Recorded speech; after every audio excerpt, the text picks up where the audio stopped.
नमस्कार दोस्तों। पहलगाँव में जो 22 अप्रैल को अटैक हुआ था उसमें कम से कम 28 लोग मारे गए थे। तो उसके बाद देश में काफ़ी सारे माहौल छिड़ गए।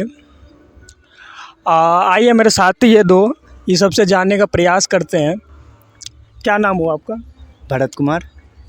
देश का युवा है, आगे चल के देश का भविष्य बनेगा, कुछ करेगा, इसलिए युवाओं का राय जानना बहुत ज़रूरी है। आपका नाम क्या हुआ? अभिषेक। हाँ, तो अभिषेक जी आपसे जानना चाहते हैं, पहलगाँव में जो अटैक हुआ उसमें मतलब धर्म पूछ कर मारा गया था। आपके हिसाब से मतलब आप इसे किस तरीके से देख रहे हैं? इसमें देखना क्या है? मतलब धर्म पूछ के मारा गया, फिर उसके बाद सरकार का आलोचना हुआ कि सरकार कोई जैसे हम लोग टैक्स पे करते हैं गवर्नमेंट को, उसके हिसाब से मतलब जो पब्लिक को उस हिसाब का सिक्योरिटी नहीं मिला।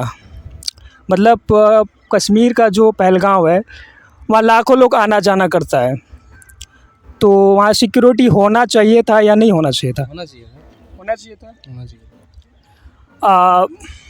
उसके कई दिन बाद मतलब सरकार की तरफ से कोई प्रतिक्रिया नहीं आया। आया। हाँ, आया। नहीं, कई दिन बाद प्रतिक्रिया नहीं। प्रतिक्रिया कई दिन बाद आया।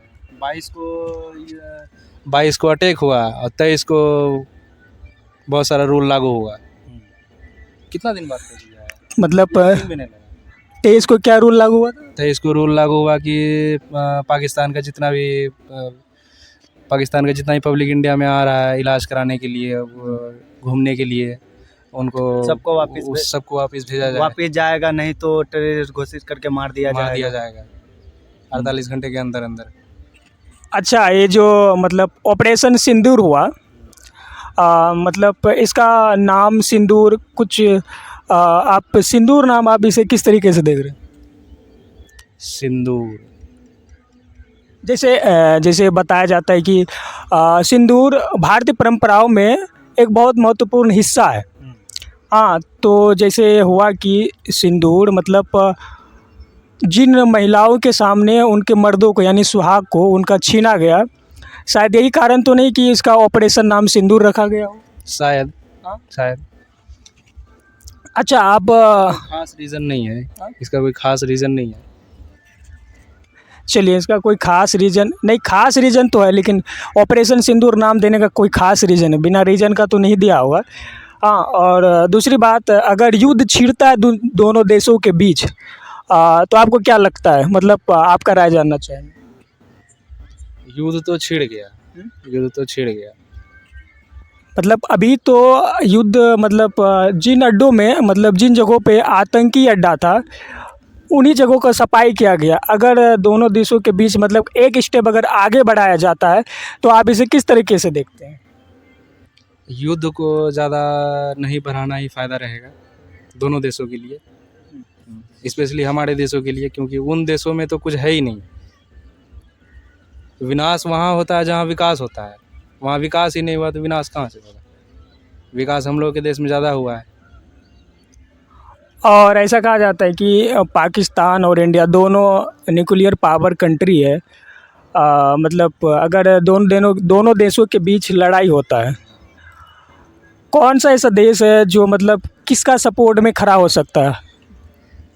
सबसे पहले तो बिना कहे, बिना सुने, बिना पूछे रसिया हमारे साथ रहेगा। ओके। इजराइल है, फ्रांस है, जहाँ तक होगा अमेरिका रहेगा। उसका कोई ठीक ना है, वो इधर भी हो जा सकता है, उधर भी जा सकता है, लेकिन शायद अमेरिका रहेगा हम लोग के साथ में। फ्रांस है, इजराइल है। बस ये सब। अच्छा भरत जी, आपसे जानना चाहेंगे कि जैसे पहलगाँव में मतलब जो धर्म पूछ कर मारा गया, मतलब क्या लगता है ये जो देश में राजनीति होता है हिंदू मुस्लिम, उसी वजह से तो नहीं मारा गया? शायद हो भी सकता है, नहीं भी हो सकता है, कुछ कह नहीं सकते हैं। चलिए ये हमला शुरू से होता रहा है, आज पहली बार नहीं हुआ है। हिंदू मुस्लिम का जो इस बार कुछ अलग हुआ है, धर्म पूछ के मारा गया है। धर्म पूछ के हर बार मारा गया है। धर्म पूछ के हर बार मारा गया। तो चलिए, हमारे साथ थे दो साथी, मिलते हैं।